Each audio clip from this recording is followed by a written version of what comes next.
인재 영입 시리즈 미래경제 예측가 홍성국 대표님을 이 자리에 모셨습니다. 97년도 외환 위기, 2008년도 글로벌 금융위기, 요 위기들을 정확하게 예측을 하셨다. 그래서 별명이 증권계 미래학자. 4, 50년 전에 비해 보면 우리의 삶의 질은 굉장히 높아졌잖아요. 그런데 왜 이렇게 살기 어렵다고 할까요? 그것을 저는 변화라는 용어, 체인지가 아니라 트랜지션, 전환이라는 용어를 씁니다. 완전히 혁신하지 못한다고 하게 되면은 수축사회에서 한국도 희생될 수 있습니다. 구독! 좋아요는 미래입니다.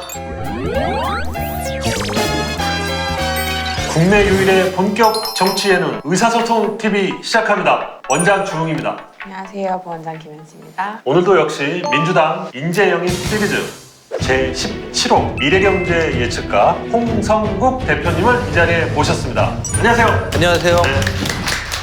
와, 홍성국 대표님 역시 어마어마한 이력을 갖고 계신데 간단히 우리 부원장이 소개해드리겠습니다. 네, 홍성국 대표님은 63년생으로 올해 58세이시고요. 충남 연기군에서 출생해서 서울 창동초 서라벌중 고대 부속고등학교를 졸업하고 서강대 정치외교학을 전공하셨습니다. 대우증권 공채 입사하셔서 2014년에 최연소 사장님이 되셨고요. 지금은 현재 해안리서치 대표님으로 계십니다. 여기 이제 굉장히 눈에 띄는 소개 멘트가 대우증권 공채 출신 첫 사장. 어디서 많이 본 것 같은데 예전에 현대건설 공채 출신 첫 사장이 있었잖아요. 머시기 씨 있었는데 네. 입사 30년간 근무하시고 사장이 되신 이력을 갖고 계십니다. 근데 이게 엄청난 거잖아요. 그죠? 대리부터 시작해서 그게 사장까지. 앞서 말씀하신 그분은 우리나라가 경제개발 시작 초기라서 네. 사람이 없었습니다. 그래서 바로 올라가고요. 알겠습니다. 이거는 시대를 좀 반영합니다. 제가 네, 뭐 네. 자랑하고자 하는 건 아니고요. 네. 지금은 이제 많이 나왔습니다. 우리나라가 경제개발 60년을 하다 보니까 공채 출신 사장들이 많이 나왔는데 저 같은 경우는 이제 금융권이고 대우그룹이 이제 상대적으로 역사도 짧고 그런 상황에서 됐기 때문에 사람들이 말씀하시는데 그렇게 뭐 크게 자랑할 상황은 아니라고 봐요. 아닙니다. 이거는 그래도 멋있죠? 네. 한 직장에 30년을 근무하셨는데. 게을러서 그래요. 오기 귀찮아서. 예. 지금은 해안 리서치의 대표로 이제 계시네요. 회사라기는 좀 창피하고요. 저 혼자 1인이 기업의 컨설팅, 그다음에 강의, 저술, 언론 인터뷰 뭐 이런 거 하면서 주로 내용이 이제 미래와 관련된 앞으로 우리 세상이 어떻게 바뀔 것이냐, 정치는 어떻게 되고 경제는 어떻게 되고 국제 질서는 어떻게 되고 뭐 이런 것들을 제가 연구해서 이렇게 컨설팅도 하고 이런 회사라고 보시면 될 것 같습니다. 그래서 별명이 증권계 미래학자이신 건가요? 네, 아니 이제 제가 그동안에 7권 정도 책을 썼는데요. 현재를 설명하는 책을 쓰지는 않고요. 저는 늘 미래에 대한 얘기를 앞으로 이렇게 될 것 같습니다. 그러니까 우리가 이렇게 준비해야 됩니다. 뭐 이런 식의 책들을 계속 써오다 보니까 언론에서 과분하게 또 그런 닉네임을 붙여주셨죠. 그래서 증권계의 미래학자라기보다는 미래를 연구하는 학생, 연구자, 너무 겸손하시네요. 뭐 이 정도가 맞을 것 같습니다. 좀 머리는 허옇긴 하지만 그래도 계속 배워야죠. 7권의 저서를 부원장께서 나열해 주시겠습니다. 수축사회, 세계가 일본된다, 디플레이션 속으로, 글로벌 위기 이후, 세계 경제의 그림자 미국, 미래 설계의 정석, 인재 대 인재. 와, 이렇게. 근데 책 이름이 다 조금씩 염세적이에요. 비관적 세계관 갖고 계신 건 아니죠? 그게 많은 미래학을 하시는 분들이 주로 과학기술 중심으로 하십니다. 두 분이 의사 선생님이시니까 의료기술이 이렇게 과학기술이 발달하면 우리가 오래 산다, 오래 살게 되고 행복하게 산다 이런 식으로 대부분의 미래학자라는 사람들이 그런 일을 하는데 저는 그게 아니라 그런 것이 나와서 우리 사회가 그럼 과연 행복할 것이냐, 그러면 그런 세계가 됐을 때 국제 질서는 어떻게 될 것이냐, 그랬을 때 경제는 어떻게 될 것이냐, 경제 전체의 모습은 뭐 이런 얘기들을 하는 거죠. 그러니까 사회과학 중심으로 미래를 보는 측면이라고 보면 될 것 같아요. 어린 시절에 혹시 지금의 나를 만들었다라고 이야기할 만한 에피소드가 있을까요? 출생을 저희 고향에서 했고요. 초등학교 1학년까지 그 시골에서 다녔습니다. 충남 연기군의 서면, 지금은 연서면이라고 하는데 네. 그 동네가 남양홍시 집성촌입니다. 네. 아. 그리고 이제 저희 집이 종가였는데요. 아. 네. 할아버님께서 한학을 하셨기 때문에 한글보다 한문을 먼저 배웠습니다. 아. 그래서 저희 시대는 조금 드문 얘기인데 천자문을 한글보다 먼저 배웠죠. 학교 들어가기 전에 천자문을 외웠으니까요. 선비셨네요. 그리고 나서 이제 할아버님 돌아가셨으니까 서울로 왔죠. 그런 다음에 집에 오니까 아버님이 경제신문을 보시는데 그 당시 70년대 초반의 경제신문은 한문이 한 7, 80%가 됩니다. 네. 근데 눈에 이렇게 들어오더라고요. 어릴 때 5살, 6살 때. 5살, 6살 때요. 예, 그때 이제 천자문을 배웠는데 그 한자가 80%인 신문을 초등학생이 화장실 가면서 신문을 갖고 가서 왔으니까 그런 습관이 지금까지 저의 독서 습관이라든가 신문도 끼고 살게 되고 책을 끼게 살고 되는 가장 귀중한 습관이 됐습니다. 그래서 저희 할아버님이 돌아가셔서 저한테 가장 좋은 유산을 물려주신 것 같고 제가 성묘도 잘 가고 벌초도 잘하고 있습니다. 이렇게 할아버님께 다시 한번. 네. 근데 경제에 어릴 때부터 관심이 많으셨는데 네. 대학에서는 정치 외교학을 전공하셨어요. 많은 분들이 정치와 경제가 다른 거로 알고 계세요. 경제학 이전에는 정치 경제학이었습니다. 아. 옛날에는. 네. 왜냐하면 정치가 어떤 정책을 쓰느냐에 따라서 경제가 바뀌는 거죠. 역으로 경제가 바뀌니까 정치가 나서서 뭔가 경제를 치유하기 위한 정책을 쓰는 거고요. 이건 같은 학문이에요, 사실은. 그래서 들어보셨는지 모르겠지만 통섭이라는 용어를 들어보셨나요? 네. 컨실리언스라는. 통섭이라는 것은 학문이 너무 쪼개졌더니 이게 전체를 설명 못하더라. 큰 그림으로 보자. 이런 측면이죠. 그래서 대학 가서 부전공으로 이번에는 경제학을 네. 공부를 하게 되니까 뭐 둘 다 했다라고 보시면 될 것 같습니다. 그래서 이제 결국은 입사는 경제 쪽으로 입사. 네, 대우증권으로. 네, 그때 최고 영업 실적을 달성하셨다. 근데 근데 영업- 입사하자마자 88 올림픽 뭐 이런 거 하면서 주가가 굉장히 좋았어요. 네. 열심히 하다 보니까 이제 영업 실적이 입사 얼마 안 됐지 않습니까? 네. 뭐 1년 반짜리가 상당한 실적이 나오고 그러니까 또 본사 투자 분석 부서 오라고 해서 예. 그 이후부터 이제 리서치에서 계속 있었던 거죠. 아. 영업사원 진짜 힘들지 않았나요? 그 당시는 시장이 좋고 파이가 커지던 시장이기 때문에 그렇게 힘들지는 않았어요. 근데 이제 많은 비즈니스에서 영업을 안 하고서는 되지가 않아요. 지금도 보시면 의사 선생님들도 마지막 나오면 나중에는 외과만 의사 선생님이 하지 않으실까? 다 이제 인공지능 AI가 하지 않았습니까? 아닙니다. 왓슨이, 인공지능 왓슨이 다 하는 거고. 새겨들어야 됩니다. 네. 지금 로펌들도 네. 법무법인들도 많은 판례를 찾을 때 제 생각에는 한 2, 3년 있으면 인공지능 왓슨이 다 찾을 거라는 얘기죠. 네. 그래서 이런 기계가 할 수 있는 것 정형화된 부분들은 이제는 그 가치가 좀 떨어지는데 그래도 가장 늦게 사라질 것은 영업일 것 같다라는 거죠. 사람과 사람이. 네, 그래서 가장 중요한 거는 영업을 할 줄 알아야 된다. 아. 근데 제일 못하는 게 요즘 젊은 사람들이 영업이에요. 그럼 이때 최고 실적 달성하실 때 뭐 비결이 있었으면 좀 알려주시죠. 제가 그 당시 지점에 있을 때 네. 매일 점심시간에 투자 설명을 했어요. 혼자 계속 했습니다. 그게 이제 본사에 소문이 났던 거죠. 자료를 만들고 새로운 생각들을 우리 고객한테 알려드리고 하니까 영업 실적들은 뭐 법인 영업할 때도 상당히 높은 실적을 냈었습니다. 결국 노력을 많이 해야 되고 창의적인 아이디어가 있어야 되고 쉽지는 않은 것 같습니다. 이제 언론이나 이 업계에서 예언 적중에 대해서 97년도 외환 위기, 2008년도 글로벌 금융 위기 요 위기들을 정확하게 예측을 하셨다. 97년 IMF 외환위기는 네. 제가 영업할 때였어요. 네. 그 법인부 차장이었죠. 네. 근데 제가 아무리 봐도 이건 아닌 것 같거든요. 한국 경제가. 네. 아닌 것 같아서 제가 담당하고 있는 기관 투자가들한테 네. 웬만하면 좋은 소리 안 하고 웬만하면 주식 사지 마세요. 아. 그러기가 쉽지 않은데 그렇게 했어요. 몇 네. 달 동안 했더니 그분들이 외환위기가 발생한 다음에 그냥 주문을 몰아줬죠. 아. 그래서 엄청난 수익을 올릴 수가 있었고요. 글로벌 금융위기라고 하죠. 우리는 흔히 리만 사태, 미국발 금융위기 뭐 이런 걸 하는데 저는 그 당시에 책을 쓰고 있었어요. 그 나기 전에. 아까 7개 중에 어떤 책 쓰고 계셨어요? 글로벌 위기 이후요. 그래서 이미 이후를 대비하고 예, 있는. 그 이후에 세상이 이렇게 바뀔 거다라고 네. 해서 발간일은 12월 초인데 사실은 한 10월에 다 써놨거든요. 네. 그러면 9월 16일에 발생했는데 그게 한 450페이지인가 되는데 그걸 언제 쓰겠어요? 그렇죠. 네. 그렇죠? 미리 써놨다는. 예, 그러니까 영업도 하고 또 고객들한테 또 PT를 많이 했습니다. 네. 세미나를 통해서 우리 직원이나 이런 분들한테 많은 경고들을 했었죠.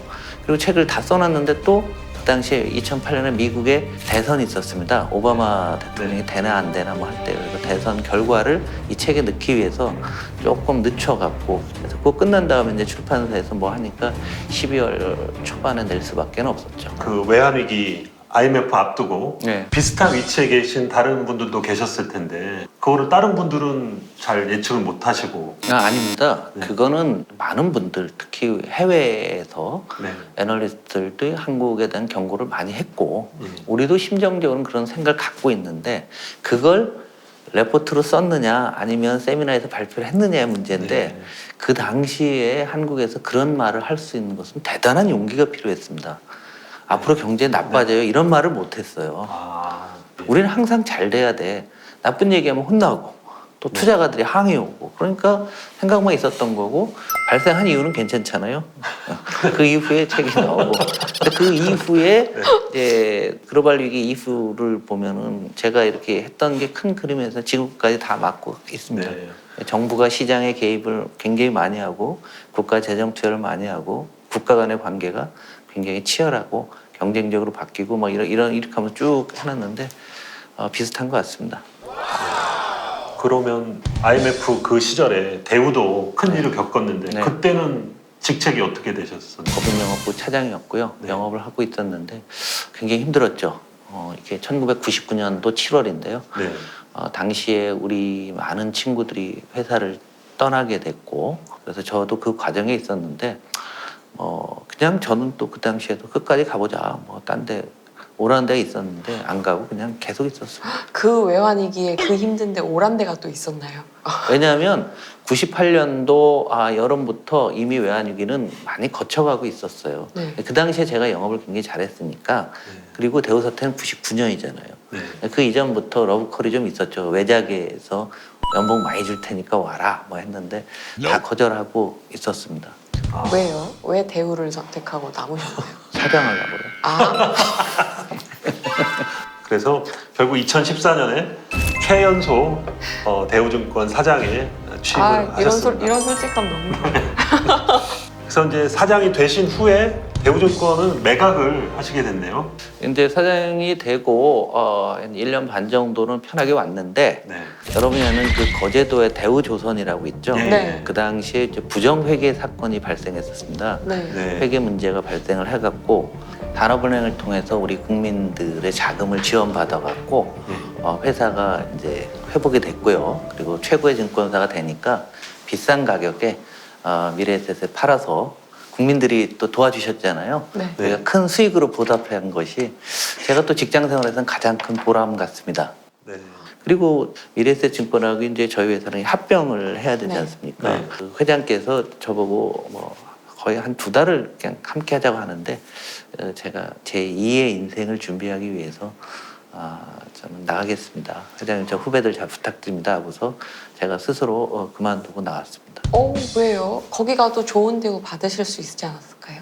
경제적으로는 뭐 엄청난 게 제 입장에서는 부를 포기한 거지만 네. 인생에서 뭔가 결실을 얻기 위해서는 50대 중반 정도면 한 번쯤은 옮겨보는 게 맞다. 네. 그리고 그 당시에 자기의 제2의 인생을 준비하지 못하면 60 넘어서 나이 더 들게 되면 더 못하게 되는 거 아니에요? 또 제가 그런 강의를 하고 다녔어요.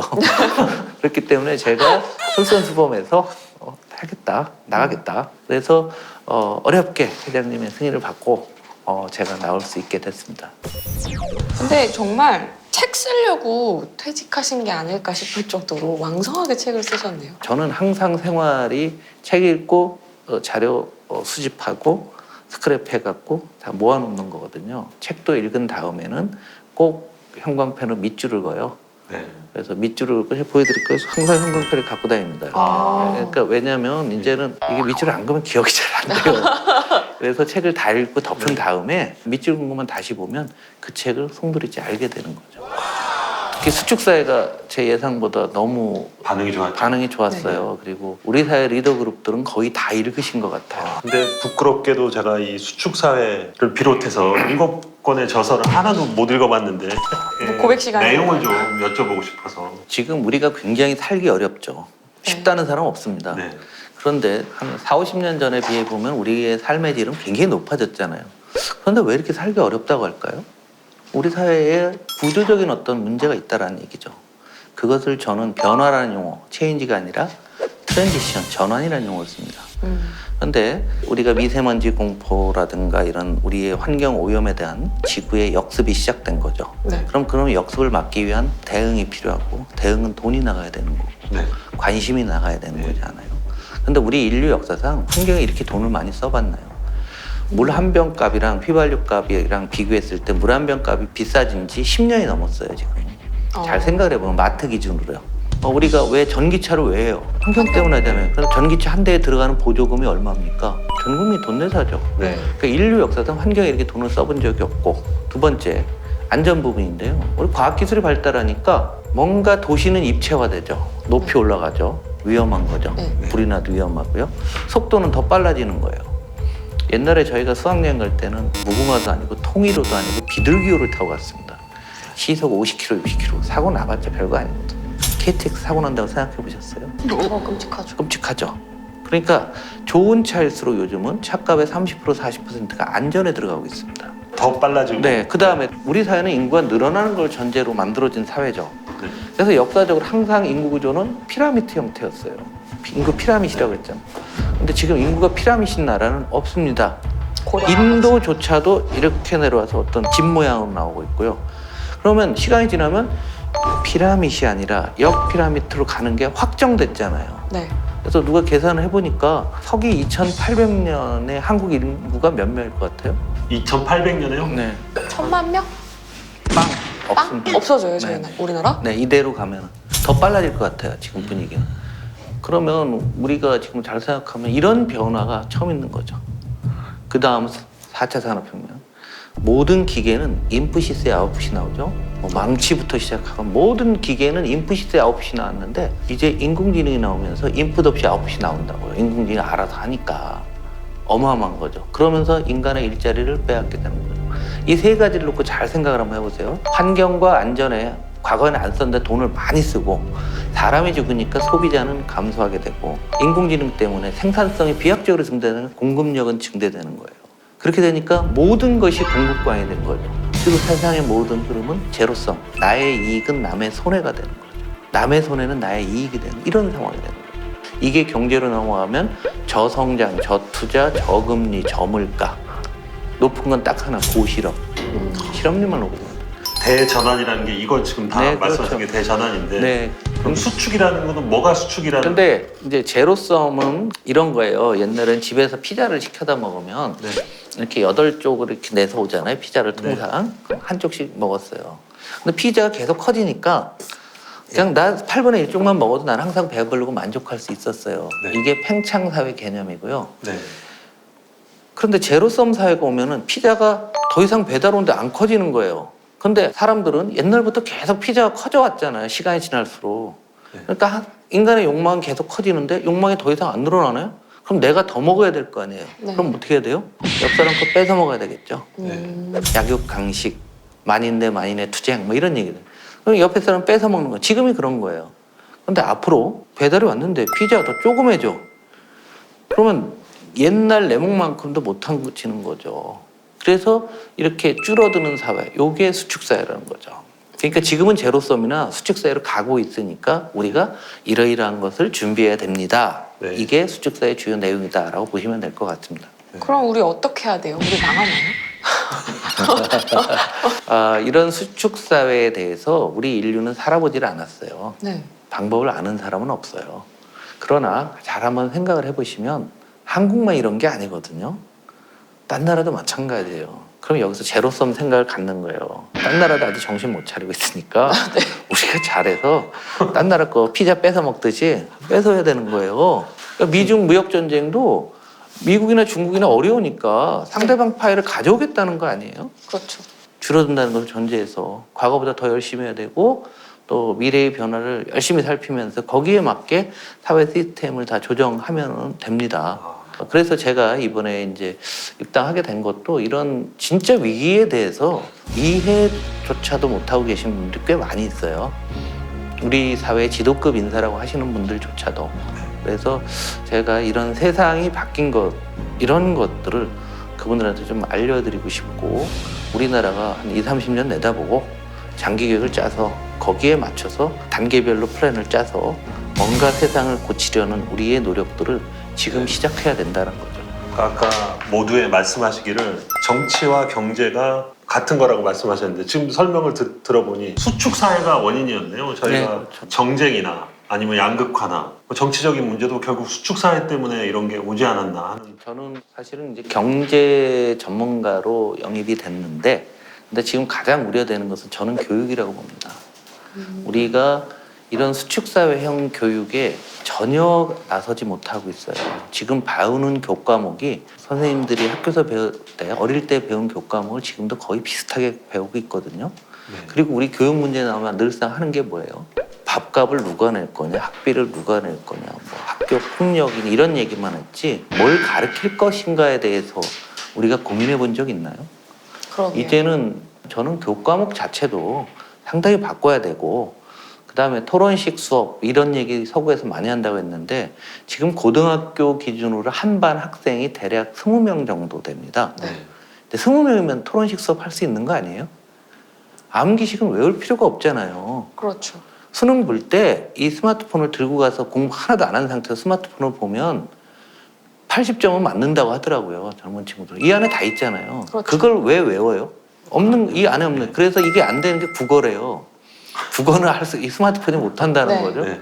생각하는 거잖아요. 그러니까 우리의 교육에 대한 전반적인 것들을 하는 게 사실은 교육을 백년지 대계라고 하지 않습니까? 우리는 너무들 생각들 안 하고 있는데 진짜 한국의 가장 중요한 것은 첫 번째는 교육이다.